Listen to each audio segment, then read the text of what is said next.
Screen visible है मेरी? हाँ। स्टार्ट करते हैं। स्टार्ट।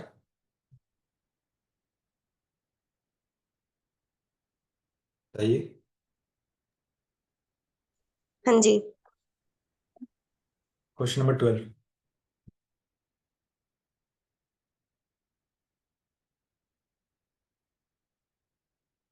कौन बताएगा अप्रोच? यहाँ पे फंक्शन जो है उसमें डिनोमिनेटर में वो जीरो बन रहा है किसी पॉइंट पे, तो वो एंटायर तो होगा नहीं क्योंकि यहाँ पे सिंगुलैरिटी बनती है। सेकंड ऑप्शन में दिया है कि सिंपल पोल होगा z इक्वल टू जीरो पे, तो जैसे ही हम z इक्वल टू जीरो रखते हैं तो वैल्यू उसकी वन आती है। इन्फिनिटी पे नहीं जा रही तो वो पोल भी नहीं बनेगा। थर्ड फोर्थ में यहाँ पे टेलर सीरीज की बात की है, तो टेलर सीरीज के लिए हम डायरेक्ट फॉर्मूला इन आई का निकाल सकते हैं, f derivative n times i divide by factorial i. तो वहाँ से ए वन और ए नॉट दोनों की वैल्यू वन आ जाएगी, तो ऑप्शन फोर्थ करेक्ट हो जाएगा, थर्ड इनकरेक्ट होगा। और अगर हम आगे ए थ्री या ए टू निकाल के देखेंगे तो वहाँ से ए एन प्लस टू वाला फॉर्मूला भी वेरीफाई हो जाएगा।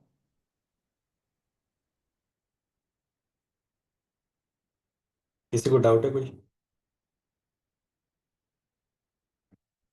नहीं, क्वेश्चन नंबर 2। इसको 24। दो तरीके से कर सकते हैं। आइदर एक्सपेंशन को खोल के रेजिड्यू निकाल सकते हैं, मतलब वन अपॉन जेड का कोफिशिएंट, या फिर उसका मतलब ये रेजिड्यू के लिए मतलब अगर एक्सपेंशन कर सकते हैं, या फिर वो जो फॉर्मूला होता है डेरिवेटिव वन ऑफ, मतलब यहाँ पे ऑर्डर जो जीरो है वो है पोल ऑफ ऑर्डर थ्री, क्योंकि जेड स्क्वायर पे वो टू आ रहा है और यहाँ पे वन आ रहा है e to the power z minus e to the power minus z पे।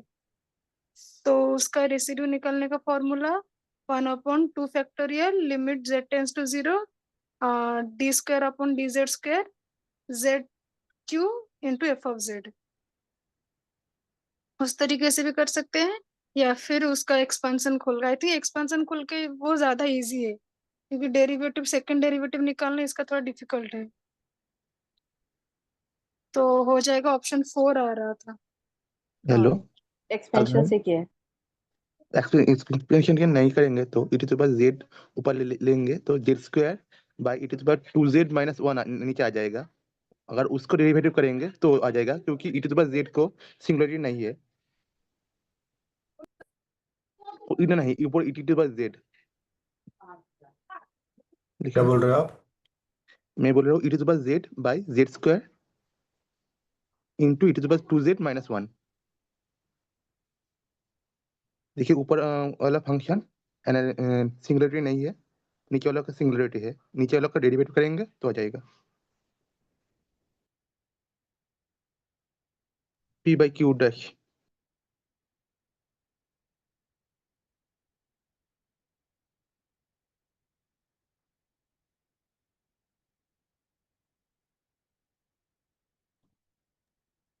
ओके, नेक्स्ट चले। Question number 37। इसमें भी एक्सपेंशन से कर सकते हैं, इसको e power z into e power minus z लिख के उसका एक्सपेंशन करेंगे, और फिर वहां पे माइनस से, हाँ और फिर उसके कोफिशिएंट देखेंगे वन बाई जेड के।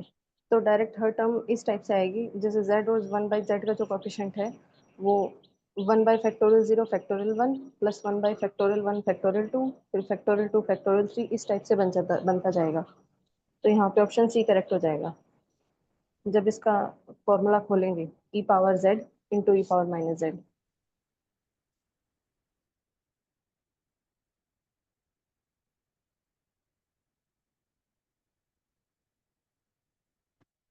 यहाँ ई की पर पावर ई टू जेड दी इंटू पावर ई का। माइनस माइनस जेड कैसा है? वही तो। नहीं, e to the inverse power z आ वन जाएगा। By z. ओ सॉरी, हाँ वन बाई जेड, वो गलती से माइनस जेड बोल दी, वन बाई जेड आ जाएगा, जेड तो इनवर्स होगा। तो यहाँ हम limit z tends to zero भी रखेंगे ना? अगर वो लिमिट के फॉर्मूला से निकालते हैं तब होता है वो। जैसे एक्सपेंशन में रेसिड्यू तो का जीरो। फॉर्मूला होता है कि limit z tends to 0 z into fz। वो तो अगर सिंपल ऑर्डर का पोल हो तब लिखते हैं, यहाँ पे पोल तो बन ही रहा। इस केस में कैसे निकालेंगे रेसिड्यू? सिर्फ एक्सपेंशन को ओपन कर दे। हाँ, मुझे तो एक्सपेंशन ही समझ में आया इसमें, और क्योंकि हम किसी ये और फाइंड नहीं, पे निकालना होता तो यहाँ पे पोल का ऑर्डर फाइंड करना पड़ेगा पहले कि किस ऑर्डर का पोल बन रहा है। लेकिन यहाँ तो पोल है ही नहीं, यहाँ बनेगी सिंगुलरिटी तो एसेंशियल वाली बन सकती है। एसेंशियल बनेगा, एसेंशियल हाँ। बनेगा, तो एसेंशियल पे निकालने का कोई फॉर्मूला नहीं होता, जो हमारे पास तो वो रेसिड्यू वाले फॉर्म। लॉरेंट सीरीज तो नहीं कर सकते हैं। हाँ, वो बस सिर्फ एक्सपेंशन कर सकते हैं लॉरेंट सीरीज से, वहां से हम एसेंशियल पे निकाल सकते हैं। अगर पोल होता तो रेसिड्यू वाले फॉर्मूले से कर सकते थे। तो रेसिड्यू हमारे पास b1 आएगा ना, लॉरेंट सीरीज में कोएफिशिएंट ऑफ b1 क्या आएगा? जो हम लिखते हैं ना, b1 कोएफिशिएंट ऑफ 1/z। हाँ, आप इसको एक बार लॉरेंट एक्सपेंशन कर लो, वो समझ में आ जाएगा।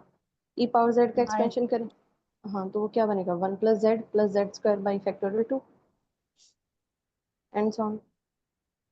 और जब ई पावर बाई जेड का करेंगे तो क्या आएगा, 1 + 1/z + 1 बाई फैक्टोरियल 2z²।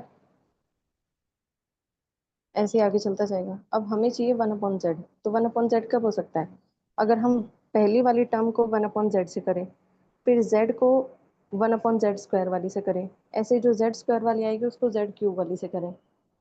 तो अब देखो इनमें क्या क्या बनेगा, जब पहली टर्म को मल्टीप्लाई करेंगे तो सिर्फ 1/z आएगा, दूसरी को करेंगे तो आएगा z into 1/2z²। Z into divide by factorial 2z²। Z²। फिर थर्ड टर्म में क्या आएगा, z² डिवाइड बाई फैक्टोरियल 2 और उसके साथ 1/3z³। ऐसे ही आगे एक्सपेंशन चलता रहेगा। अब यहाँ पे हमें 1/z का कोफिशिएंट देखना है, तो ये जो 1/z बन रहा है इसको तो हटा देंगे, सब में से कॉमन ले लो। 1/z का कोफिशिएंट देखना है, अंदर क्या बचेगा, 1 + 1/2 + 1/2 इंटू फैक्टोरियल 3। अगर इससे आगे वाला देखें तो 1/3 इंटू फैक्टोरियल 4। इस हिसाब से सीरीज चलती रहेगी। फैक्टोरियल 2 को क्या लिख सकते हैं, फैक्टोरियल 1 इंटू फैक्टोरियल 2। और जो 1 के नीचे कुछ भी नहीं है तो उसको फैक्टोरियल 0 इंटू फैक्टोरियल 1 लिख सकते हैं, एक पैटर्न बनाने के लिए। तो ये आ गया इसका कोफिशिएंट। इसको सीरीज फॉर्म में लिखें तो क्या होगा, l = 0 to ∞ factorial l into factorial l+1। तो एसेंशियल सिंगुलैरिटी है, इसलिए हमें एक्सपेंशन ही करना पड़ेगा। अगर पोल होता तो रेसिड्यू के फॉर्मूले लगा देते।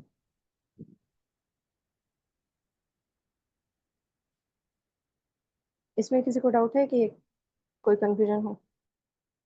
नहीं, क्लियर है। नहीं। ठीक है, आगे चलते हैं। Question number 40। इसका ए ऑप्शन आ रहा था ना। हाँ, हाँ, इसको तो इसका सिंपल सी मॉड लगा के हम सॉल्व कर लेंगे। इसके हाँ, सी इसको ऑप्शन में क्या प्रॉब्लम आएगा? z दोबारा की जगह पूछिए। x + i रख। सी ऑप्शन में जो लिखा है e⁻c i z, तो z की जगह रखोगे x + i, तो क्या बन जाएगा, c i(x - y) बन जाएगा, -c के साथ। इसको एक बार लिख लो, खोलेंगे तब सेम वो e⁻y नहीं बनेगा इसमें। बनेगा ना, ये यहाँ पर mod c <= 1 है। करके देखते हैं। हाँ, मैंने तो पहला किया उसी से आंसर आ गया था। यहाँ पर e⁻c बनेगा ना, यहाँ mod c <1 है, e⁻c नहीं है ना। हाँ, यहाँ पे e⁻cy बन रहा है, तो c का मॉडुलस हम हाँ अप्लाई कैसे करेंगे इसमें? हाँ वही। मॉडुलस पावर में अलग अलग नहीं होगा ना, इसलिए हम सिर्फ डायरेक्ट नहीं बोल सकते। और एक बार बताना, नहीं आया समझ। इसको और आगे खोल के लिख लो, फिर हो जाएगा क्लियर। इसको यहाँ लिखेंगे पर तो आप क्या बनेगा, मोड दे दो विजय जी इस पे मॉड लगा दो, फिर ये हो जाएगा e टू द हाँ पावर cy का whole mod. e power cy into e power minus iota x बनेगा, c आइटा x, ये तो वाला 1 बन जाएगा। तो 1 बन जाएगा, ये बनेगा e पावर cy। अब नहीं, मॉडुलस यहाँ ऑफ पे ये 1 कैसे बनेगा? c कॉम्प्लेक्स नंबर से आ रहा है ना, अगर c रियल होता तब जाके ये 1 होता।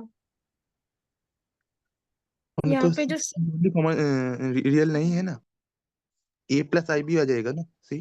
हाँ, फिर c तो a हाँ प्लस हाँ हाँ और हाँ फिर हाँ, तब तो इसका भी नहीं गारंटी दे सकते हम, तब तो यहाँ से वैल्यू बन ही नहीं रही पावर वाई, आगे सॉल्व करने की भी जरूरत नहीं है।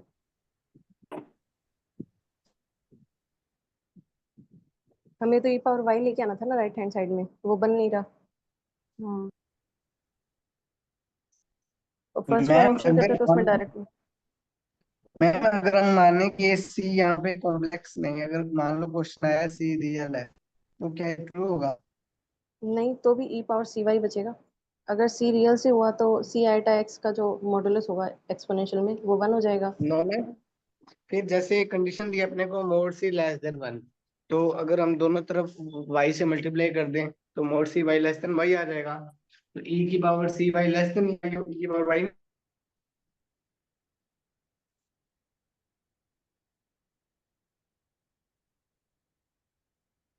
y पे मॉडुलस नहीं लगेगा क्या?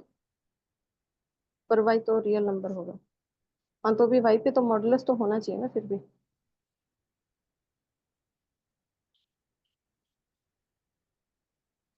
और e टू द अगर हम पावर y वो इंक्रीजिंग फंक्शन है, तो अगर c रियल होता तब ये शायद सही हो जाता।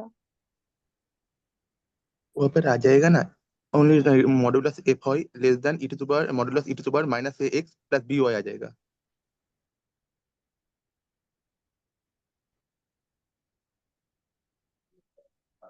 हम क्या मॉड्यूलस मतलब whole modulus of e to the power cy का मॉड, इसको क्या ऐसे कर सकते हैं कि e to the power cy का मॉड? नहीं कर सकते या कर नहीं सकते कर हैं? नहीं कर नहीं सकते, नहीं कर डायरेक्ट नहीं कर सकते। सही कह रहे हो, अगर सी रियल से रहेगा तो फिर ऑप्शन सी करेक्ट हो जाएगा, क्योंकि e to the power c y जो होगा वो ऑलवेज लेस देन होगा e to the power y के, गिवन कंडीशन में जब उसका मॉडुलस 1 से लेस होगा। फिर c पॉजिटिव नेगेटिव भी तो देखना पड़ेगा। हाँ, तो पॉजिटिव रखोगे तो ऑलवेज लेस होगा, निगेटिव रखोगे तो लेस ही होगा। जैसे आप पॉजिटिव रखोगे तो क्या रख सकते हो रियल नंबर में जो कि 1 से लेस हो, तो 0 1 के बीच ही कोई वैल्यू रखेंगे ना।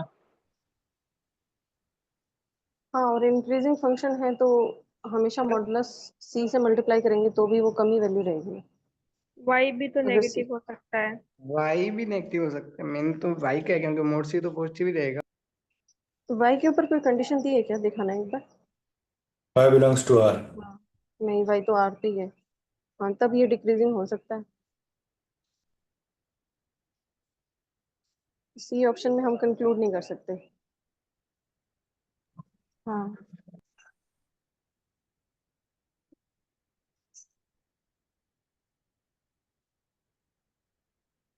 और कोई डाउट? ये कर लो नेक्स्ट। कुछ यहाँ पे इस तरीके से कर सकते हैं क्या, जैसे ई टू दी पावर वाई लिखा है, अगर हम उसको जेड के टर्म्स में बना पाए तो हम f z upon e to the power जो कुछ भी बनेगा उसे कर देंगे, और इंटायर फंक्शन होगा वो बाउंडेड हो जाएगा तो कांस्टेंट हो जाएगा, इस तरीके से कुछ। क्या?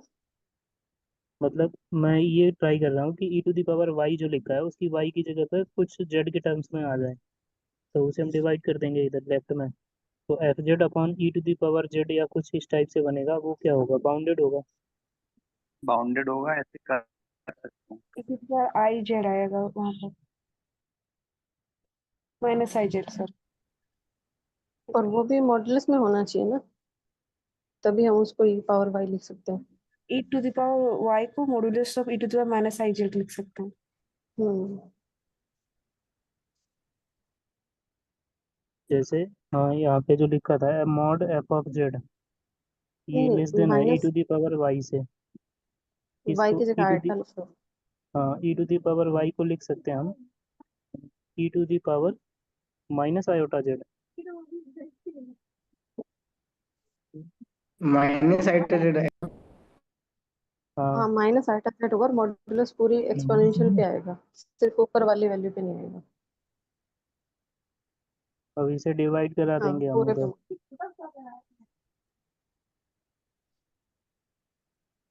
ये f z upon e to the power minus iota z क्या बनेगा, इंटायर ही बन जाएगा। हाँ इंटायर फंक्शन बाउंडेड है तो वो कांस्टेंट हो जाएगा, तो f z upon e to the power minus iota z equal to something c, और फिर वहां से इसका उधर मल्टीप्लाई कर देंगे।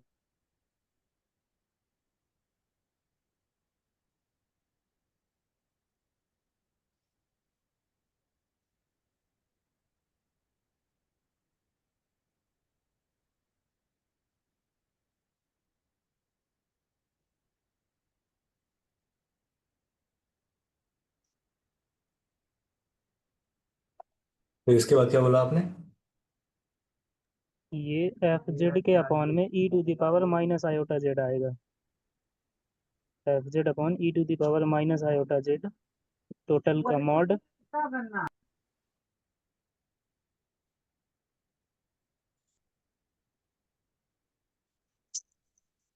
ये बाउंडेड है तो कांस्टेंट हो जाएगा पूरा ये। मॉडुलस जो होगा वो बाउंडेड होगा लेस देन और इक्वल्स टू 1, और कांस्टेंट क्या हो जाएगा, f z upon e to the power minus iota z.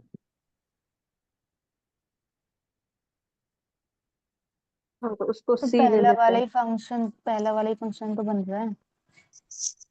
हाँ, और जो फंक्शन बनेगा उसको हम गिवन कंडीशन में रख देंगे, तो सी पर जो रिस्ट्रिक्शन है वो निकल आएगा, मॉड सी लेस देन और इक्वल्स टू 1।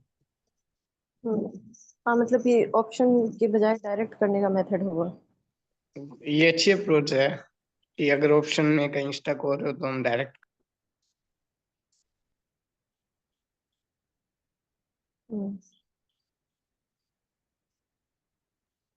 ये अच्छा था।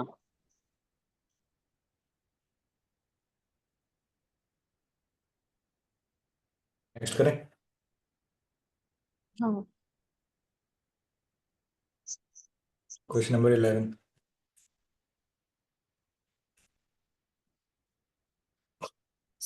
स्क्वायर्स लेमा लग जाएगा। हाँ स्क्वायर्स पिक लेमा से करा मैंने भी ये, कि mod of f z is lesser than equals to mod of f zero plus mod of z upon 1 plus mod of f zero mod of Z.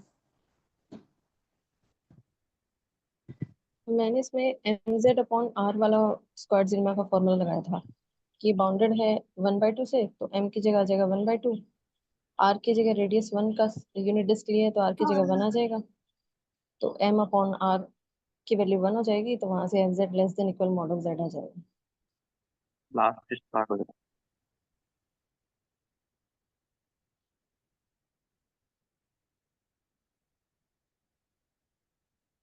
क्या बोला?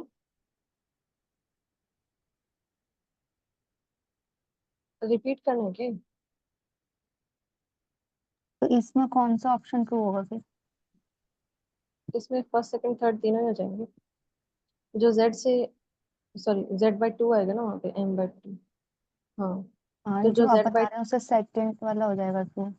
फिर सेकंड से फर्स्ट भी हो जाएगा क्योंकि Z/2 का मॉडुलस Z से तो छोटा ही होगा, तो जब फंक्शन Z/2 से ही छोटा है तो Z से तो छोटा होगा ही, तो फर्स्ट करेक्ट हो गया। और थर्ड में ये बोल सकते हैं कि जब हमारे पास जो कोड डोमेन है वो यूनिट हाफ यूनिट डिस्क है, तो उसकी मैक्सिमम वैल्यू 1/2 ही हो सकती है, उससे तो बड़ी हो ही नहीं सकती, तो फंक्शन का जो मॉडुलस होगा वह 1/2 या 1/2 से छोटा ही होगा, तो थर्ड ऑप्शन भी करेक्ट हो जाएगा। और फोर्थ वाला पॉसिबल नहीं है क्योंकि 1/2 उसकी मैक्सिमम वैल्यू है, तो फंक्शन के अंदर तो डोमेन में तो कभी आ ही नहीं सकती। इस तरीके से भी बोल सकते हैं, या फिर हम स्क्वाड्स लेमा से भी बोल सकते हैं कि जो एफ जेड की मैक्सिमम वैल्यू होती है वो क्या होती है, M/R इंटू जेड, तो M/R 1/2 आ रहा था और जेड की वैल्यू यहाँ पे 1/2 है, तो मतलब 1/4 से छोटा होना चाहिए, 1/2 तो 1/4 से छोटा होता नहीं, तो फोर्थ वाला गलत हो जाएगा।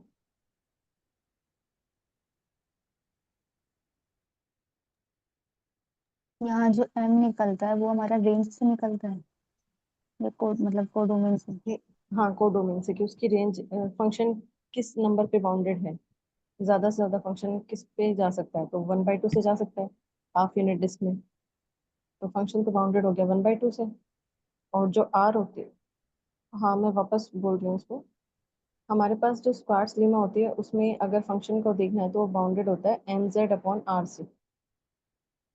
F z less than equal mz/r, जहाँ पे m क्या होता है, फंक्शन का बाउंड, कि फंक्शन किस पॉइंट पे बाउंडेड है। तो यहाँ पे उसका कोडोमेन हाफ यूनिट डिस्क है, तो वो ज्यादा से ज्यादा कितना जा सकता है, हाफ पे। तो m तो हो गया हाफ, बाउंडेड बाय 1/2। आर क्या होता है, जो हमने डोमेन लिया है उसका रेडियस, जो भी हम सर्कल मान के चलते हैं वहाँ पे ये डिस्क मान के चलते हैं, तो उस डिस्क की रेडियस कितनी है। तो ये यूनिट डिस्क से है, तो आर की वैल्यू हो जाएगी, उल्टा बोल दिया क्या मैंने, नहीं सही है, हाँ आर की वैल्यू 1 हो जाएगी। और जेड सेम वहां पे रखते हैं। अब अगर इनमें तीनों वैल्यू पुट करें तो मॉड ऑफ एफ जेड क्या हो जाएगा, less than equal 1/2 Z divide by 1।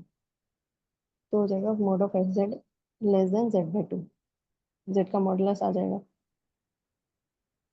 अब जो वैल्यू z/2 से छोटी है वो z से तो छोटी होगी, और इसकी मैक्सिमम वैल्यू 1/2 पे जा सकती है, तो 1/2 भी चली जाएगी। यहाँ पे जो राइट हैंड साइड है वहाँ पे मॉड लगता है क्या जेड पे? हाँ मोड लगता है z, mod of z power n होता है, जितने ऑर्डर का जीरो है उतने ऑर्डर पे की वैल्यू n आ जाएगी। अब यहाँ पे f0 पे 0 दिया है, तो n की वैल्यू 1 हो जाएगी। तो ये जो एन है जीरोस का ऑर्डर है। फंक्शन के पास कितने ऑर्डर का जीरो है। ठीक है। डी ऑप्शन में अगर हम पहले वाला फंक्शन को कंसीडर करके चले तो ये पॉसिबल नहीं हो सकता, पहला वाला कौन सा। क्योंकि ये mod of f z is lesser than equals to mod of z. हाँ तो ले लो, लेकिन यहाँ पे स्क्वायर्स लेमा ये बोलते हैं ना कि जो फंक्शन का मॉडुलस है वो mz/r से छोटा होगा। तो अगर हम z की जगह 1/2 रखें तो वो 1/2 इंटू 1/2 1/4 हो जाएगा। तो मतलब जो भी मॉडुलस है वो 1/4 से छोटा होगा ना। हमारे पास 1/2 इंटू मैक्सिमम मॉडुलस प्रिंसिपल क्या बोलता है? कि हाँ, जो फंक्शन वो की बोलता है मैक्सिमम ना कि वैल्यू है। जो वो उसके बाउंड्री पर देगा ना मैक्सिमम, तो ये हाँ, बाउंड्री के अंदर दे मतलब रहा है ना, यहाँ हाफ पे पे दे रहा हमें है मैक्सिमम। नहीं, बाउंड्री पर देगा ये जरूरी नहीं है। बाउंड्री पर क्या दिया गया है, कंटिन्यूअस है कि नहीं है, केवल जो डोमेन है उसमें दिया गया है कि होलोमॉर्फिक है। तो हम ये बोलेंगे कि उसके इंटीरियर में मैक्सिमम वैल्यू नहीं मिलेगी। हाँ, ये भी कर तो सकते हैं। हाँ, और जो हमने अभी तक सॉल्व किया वहां से ये तो कंक्लूजन निकाल नहीं पा रहे ये फंक्शन हमारे पास कांस्टेंट होगा कि नॉन कांस्टेंट होगा, क्या होगा। मतलब अगर हमने नॉन कांस्टेंट फंक्शन ले लिया तो फंक्शन मैक्सिमम वैल्यू कितनी अटेंड कर सकता है, जो कोडोमेन की सबसे मैक्सिमम वैल्यू होगी वही। और हाँ, कोडोमेन की हाफ। सबसे मैक्स वैल्यू क्या है, 1/2। हम्म। तो यहाँ पे जो फंक्शन होगा अगर वो मैक्स वैल्यू ले भी रहा होगा तो कहाँ पे ले सकता है, किसी इंटीरियर किसी पॉइंट पर ले इंटीरियर, सकता है क्या? हाँ फिर वो कांस्टेंट हो जाएगा अगर लेगा तो। हाँ, और यहाँ पे अगर कांस्टेंट कांस्टेंट हो हो नहीं गया, सकता, तो हाँ 0 और अगर 1/2 नहीं आ कांस्टेंट हो सकते। गया तो f(0 = 0), तो फंक्शन तो 0 ही हो जाएगा फिर। तो यहाँ पे कोई फंक्शन इस तरीके से एग्जिस्ट करा सकते हैं जो 1/2 पर 1/2, मतलब 1/2 वैल्यू ले ही ना इंटीरियर पर।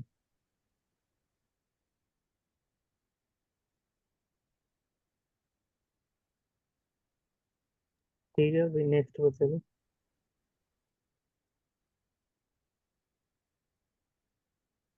नंबर 12। यहाँ जो हम मैक्सिमम वैल्यू लेते हैं वो कोडोमेन में लेते हैं, और जो हम डोमेन का चेक करते हैं इंटीरियर एक्सटीरियर वो हम जो डोमेन में गिवन होता है उससे देखते हैं ना। जैसे ये हाँ जो क्वेश्चन दिया है इसमें फंक्शन की अगर मैक्स वैल्यू हमें पता होती तो हम वो वाली वैल्यू लेते। तो यहाँ पर हम पॉसिबिलिटी लेकर के चल रहे हैं कि फंक्शन अपनी मैक्स वैल्यू क्या ले सकता है।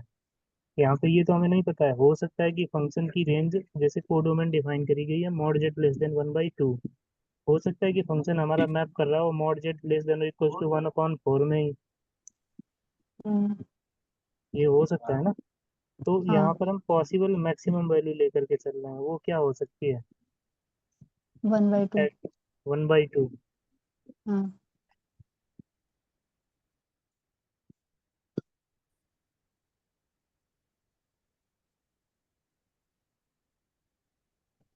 Question number 12।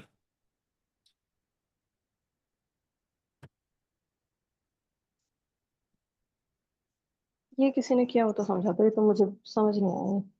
बस फर्स्ट वाला तो रिजल्ट लिख रखा है कि अगर यूनिट डिस्क से डिस्क पे होलोमॉर्फिक फंक्शन है और उसके दो फिक्स्ड पॉइंट है तो वो फंक्शन आइडेंटिकली जेड होगा, आइडेंटिटी फंक्शन होगा।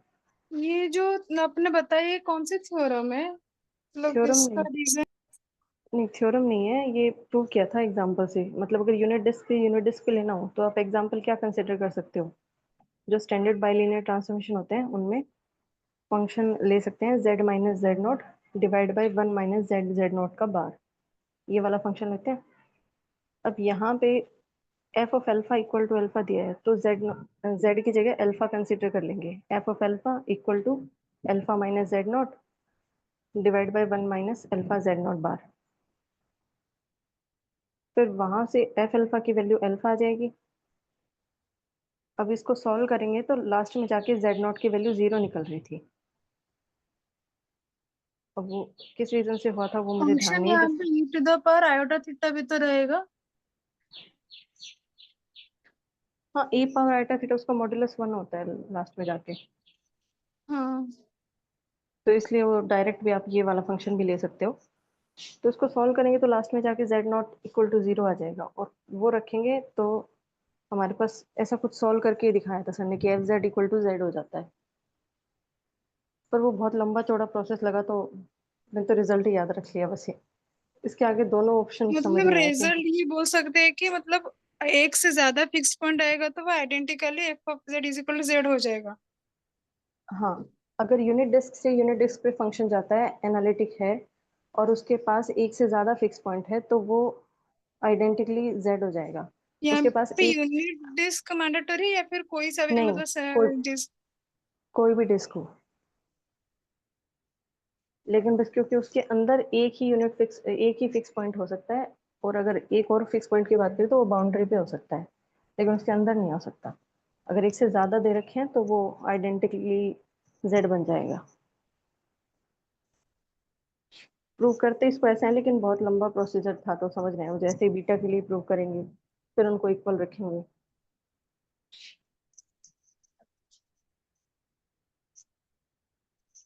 अभी बी सी कैसे किए हैं वो समझ नहीं आया। सी तो वही स्क्वायर मतलब यहाँ पे मैंने स्क्वायर में अप्लाई किया था। Suppose alpha belongs to d दे रहा है ना, तो मैंने अल्फा को 0 ले लिया था, तो उस हिसाब से ये सही हो रहा था। पर ऐसे नहीं बोल सकते क्योंकि यहाँ पे अल्फा क्या लेंगे वो तो कुछ दिया नहीं, हम अपने हिसाब से ले सकते हैं उसको। नहीं, suppose alpha belongs to D मतलब कोई एक ऐसा अल्फा है तो जरूरी नहीं कि वो अल्फा 0 ही हो। अगर डिस्कार्ड हो रहा तो हम दे सकते थे लेकिन यहाँ पे तो प्रूव करना है इसको। किसी और ने किया है ये वाला?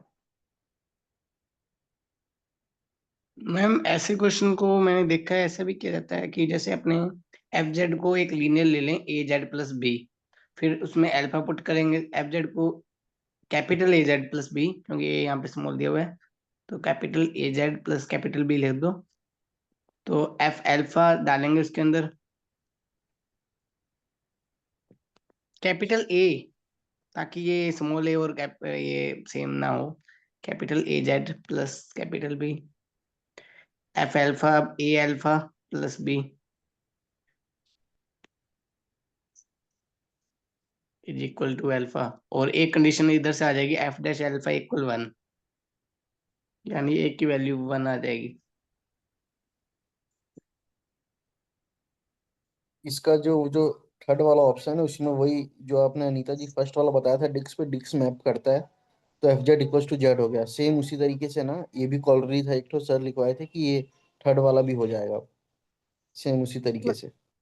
उसमें तो ये था ना कि एक से ज्यादा फिक्स पॉइंट अगर इंटीरियर में है तो वो आइडेंटिकली 1 बन जाता है। तो यहाँ से हाँ चलो ठीक लेकिन है, एफ अल्फा तो बन गया। डेरिवेटिव के लिए मतलब डेरिवेटिव के इसको लिए भी याद रखना ही पड़ेगा क्या? हाँ, ये वो सर ने ऐसे ही बस लिखवाया था, उनको सर उतना कंफर्म नहीं बताए थे, बोले ये भी हो जाएगा करके देखना।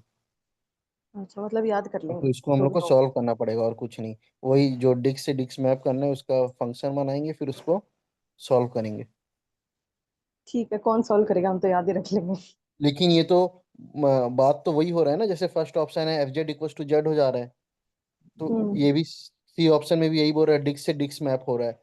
तो f z equal to z लेंगे, f of alpha alpha satisfy करेगा, तो एफ डैश अल्फा तो वन ही होगा ना, अल्फा कुछ भी पुट करो।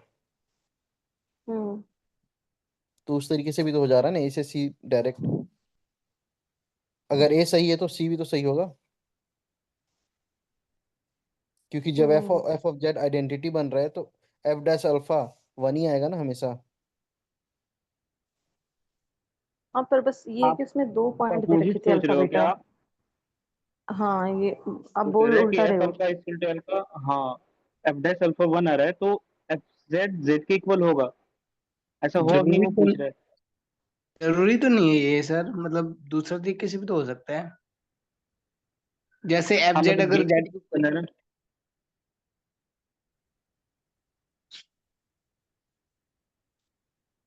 जैसे फर्स्ट कंडीशन में क्या था कि डिक्स से डिक्स मैप कर रहा है, तो ये कंडीशंस पुट करेंगे तो f of z equal to z आ जाएगा। ठीक है, सेम उसी तरीके से अगर यहाँ पे कंडीशन ले, एफ ऑफ अल्फा से भी अगर पुट करेंगे तो आ जाएगा जहां तक f of z equal to z. हम ये 2 रिजल्ट याद ही रख लेते हैं। हाँ, किसी को कुछ और हो पता तो हाँ बता दो 2। भाई। हाँ, इससे ज्यादा कुछ समझ में आए तो मैम बता इस देना या ऑप्शन ग्रुप से में। तो आ गया अपना option c, f z equal z. क्या आ गया? मतलब जो ए की वैल्यू निकाली 1 आई और ये बी 0 आ गया, तो एफ जेड इक्वल जेड आ गया ना, सी ऑप्शन हो गया ना ये। पर वो हम तो मान के चले ना कि वो लीनियर पॉलिनोमियल है, हो सकता है कि वो क्वाड्रेटिक पॉलिनोमियल हो, क्यूबिक हो, उस केस में सही नहीं होगा ना फिर ये। यहाँ पे तो हम मान के चल रहे हैं कि वो लीनियर ही है, जबकि हमें तो प्रूव करना है। ये तो सही है कि अगर लीनियर हुआ तो उसमें कांस्टेंट साथ में नहीं ऐड होगा, लेकिन अगर वो लीनियर नहीं हुआ तो क्या बोल सकते हैं। ये तो हमें पता है, इसलिए हम लेके चल रहे हैं।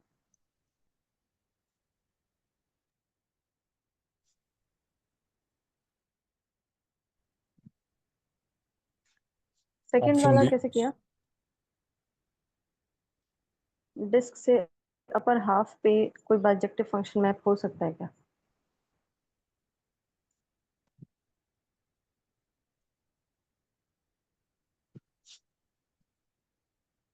ये बोल सकते हैं कि बाउंडेड डोमेन है तो अनबाउंडेड पे नहीं जा सकता, पर वो तो एंटायर के लिए बोल सकते हैं।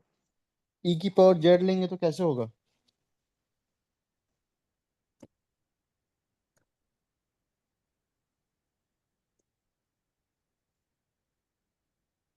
जेड तो नहीं जाएगा क्योंकि वो तो एंटायर फंक्शन है, वो तो बाउंडेड को बाउंडेड पे मैप करेगा।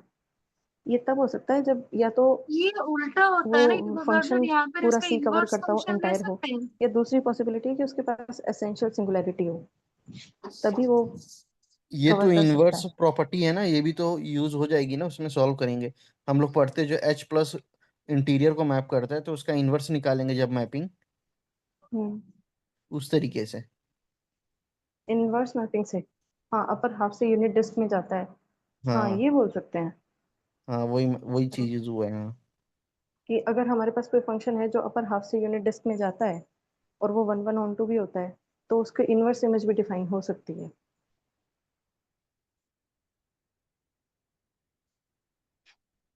फंक्शन कौन सा होगा? z minus z not divide by z minus z not bar, ये ना।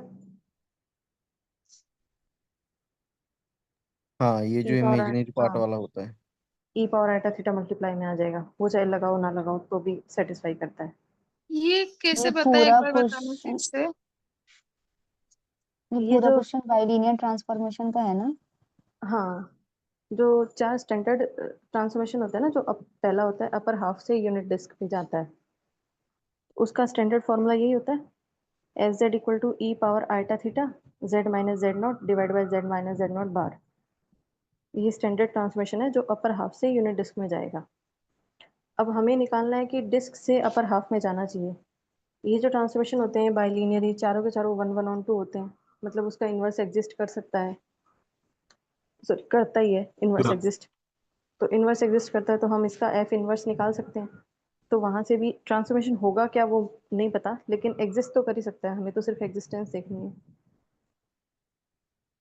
ये अप्रोच सही है क्या इसकी?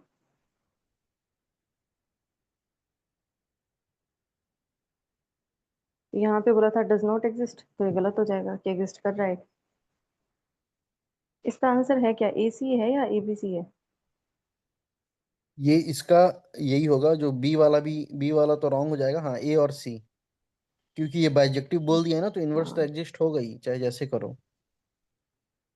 हाँ हाँ। हाँ तो ए सी रिजल्ट ध्यान रख लेते हैं। पहला रिजल्ट ये कि अगर यूनिट डिस्क से यूनिट डिस्क पे जाता है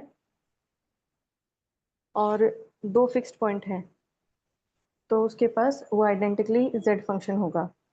दूसरा, अगर वही यूनिट डिस्क से यूनिट डिस्क पे है, एक ही फिक्स पॉइंट है, उसका डेरिवेटिव 1 जा रहा है उसी पॉइंट पे, तो स्क्वार्ट्ज लेमा जैसे प्रूव करते हैं वैसे फंक्शन आइडेंटिकली आइडेंटिकली जेड हो जाएगा। किसी को अप्रोच पता हो इससे आगे तो बता देना, वरना रिजल्ट याद रख लेंगे। सर से पूछ लेंगे ना, बाइलिनियर ट्रांसफॉर्मेशन की क्लास तो होगी। हाँ, बाइलीनियर की तो हो गई हो आज, तो गई। सिर्फ ये पी वाई के। हाँ, आज बाइलीनियर होगी की नहीं। उसमें, क्रैश कोर्स में आज होगी। हाँ, अच्छा वो हम आज लोगों होगी, की वही तो बोला, हाँ। हाँ 3 बजे वाली में। हाँ। तो सर ने बोला था ना कल पी वाई क्यू करेंगे। नहीं, आज ये होगा, फिर सर ने बोला था ना 2 दिन अच्छा थ्योरी कराएंगे, उसके बाद क्वेश्चन। क्रैश अच्छा, कोर्स तो ठीक है। तो 6 बजे आज होता है। वो हमारे पास नहीं आता, हमारे पास तो 3 बजे वाला ही आता है। अगर देखते हैं सर क्या करवाते हैं आज, वरना ये क्वेश्चन तो पूछ लेंगे बीच में। Question number 21। इसमें तो डायरेक्ट या तो फंक्शन को 0 ले लो, जेड ले लो, जेड स्क्वायर ले लो, ऐसे वैल्यू रख के फिर सॉल्व किया था। ये प्रॉपर मेथड से तो बहुत लंबा बन रहा है।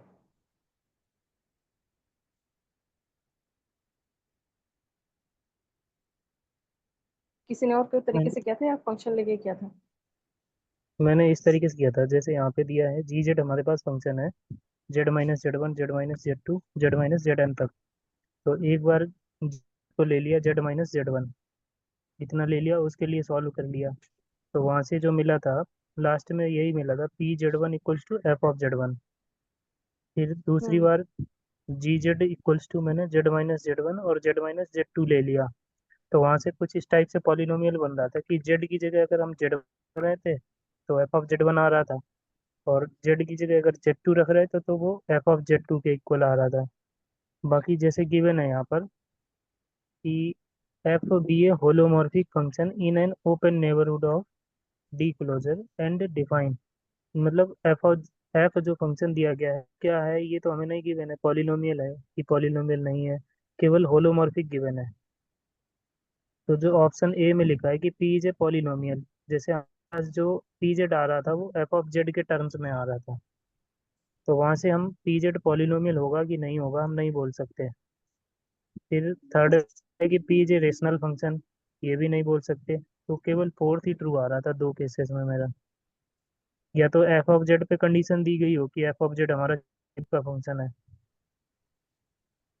नहीं, तो जो आपका कांस्टेंट बन रहा है ना f(Z1), तो वो कांस्टेंट पॉलिनोमियल तो बन ही सकता है। नहीं नहीं, मतलब जब हम पी जेड सॉल्व कर रहे थे तो वो जेड का ही फंक्शन आ रहा था कुछ, लेकिन जब हम जेड की जगह Z1 रख रहे थे तो p of Z1 equals to f of Z1 बन रहा था।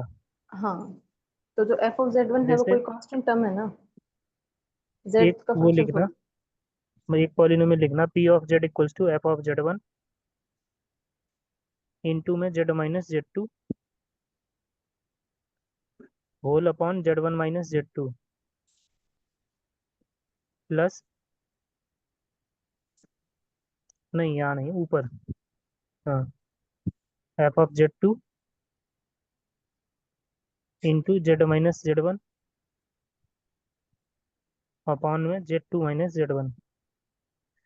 ये मेरा तब आया था जब हमने जी जेड को Z-Z1 और Z-Z2 लिया था। तो तो आ गया हाँ, ना ये z भी सही है। पावर, हाँ 1 डिग्री का पॉलिनोमियल आ गया। अगर हमने 2 डिग्री का पॉलिनोमियल लिया है f(z) को, तो pz आ गया हमारे पास 1 डिग्री का पॉलिनोमियल। और अगर यहाँ पे हम f(z) को ले रहे हैं 1 डिग्री का पॉलिनोमियल, तो pz हमारे पास कांस्टेंट आ जाएगा। मतलब उससे एक कम डिग्री का पॉलिनोमियल बन रहा है। मैंने इसको जो किया था वो बता देती हूँ।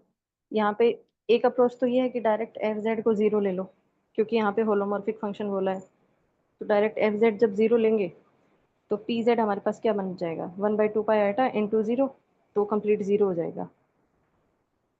तो वहां से तो हमारे पास पहला ऑप्शन गलत, और n-1 डिग्री का पॉलिनोमियल, तो पॉलिनोमियल बन रहा है 0 डिग्री का, उससे कम कोई डिफाइन नहीं हो सकता, और रेशनल फंक्शन हाँ, है नहीं, फोर्थ मतलब करेक्ट हो जाएगा। एफ ऑफ जेड को जीरो पॉलिनोमियल ले लेंगे तो ऑप्शन 1 और 2 डिस्कार्ड हो जाएंगे एक साथ। नहीं। हाँ, टू टू के लिए बोल नहीं सकते क्योंकि हाँ, n-1 डिग्री होती है, तो 0 के लिए तो जो ये कांस्टेंट जो होती है उसकी नहीं डिग्री तो पी जेड आ रहा है ये इक्वल्स टू जीरो आ रहा है ना, हाँ तो ये जीरो पॉलिनोमियल, हाँ तो इसका डिग्री तो फिर वही डिफाइंड नहीं है। वन। हम पी जेड इसे equals constant to option zero. Zero polynomial इसे का ऑप्शन इन्फिनिट डिग्री सेकंड होता है, डिस्कार्ड कर सकते हैं ना। लेकिन जीरो पॉलिनोमियल का इन्फिनिट डिग्री होगा तो 1 कैंसिल हो जाएगा वैसे। हाँ 1 2 3 तीनों। हम्म पर वो डिफाइन नहीं है, इसलिए अगर हम एफ जेड को जेड लेके चले, या मतलब इससे आगे के जो भी लेके चलेंगे, तो वहां से सेकंड ऑप्शन करेक्ट हो जा रहा है। एफ जेड को जेड ले लेंगे तो यहाँ से क्या बनेगा, जी जेड हमारे पास जो फंक्शन है, हाँ आंसर में सेकंड भी दिया है, लेकिन अगर जीरो पॉलिनोमियल ले तो उसके लिए हम ये भले ही बोल सके कि हाँ कांस्टेंट है इसलिए उसकी डिग्री n-1 ले रहे हैं, बट सेकंड ट्रू नहीं होता z = 0 ले तो। हाँ क्योंकि उसका डिग्री डिफाइंड नहीं है, इनफाइनाइट डिग्री हो जाएगा, तो n-1 बोला है यहाँ। सर ने बोला क्वेश्चन में जीरो भी होता होगा। आंसर की में सेकंड वाला भी ट्रू दिया है। सर आंसर की फॉल्स होगा, ये मतलब गलत दिया है ये बोले थे। मतलब क्वेश्चन में एफ ऑफ जेड को नॉन जीरो मेंशन करना था, यहाँ पर ये मेंशन नहीं किया था। हाँ, मेरे पास जो पेपर है उसमें केवल फोर्थ ट्रू दिया है। हाँ, दोबारा जो आया होगा उसमें फोर।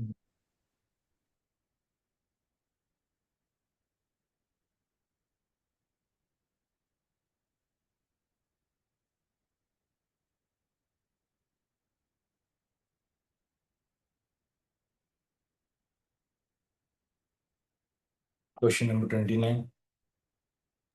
ई ऑप्शन। सी ऑप्शन हो जाएगा इसका। A option. सी, 3 थर्ड वाला। अप्रोच बता दो। इसमें यही ना, अगर हम जेड बार अगर किसी फंक्शंस में आ जाता है तो वो एनालिटिक नहीं होता है। अगर हम फंक्शंस को कंसीडर कर लें एफ जेड बराबर जेड, तो उससे बाकी के तीनों डिस्कार्ड हो जाएंगे। ठीक। हम्म, और डाउट है किसी को?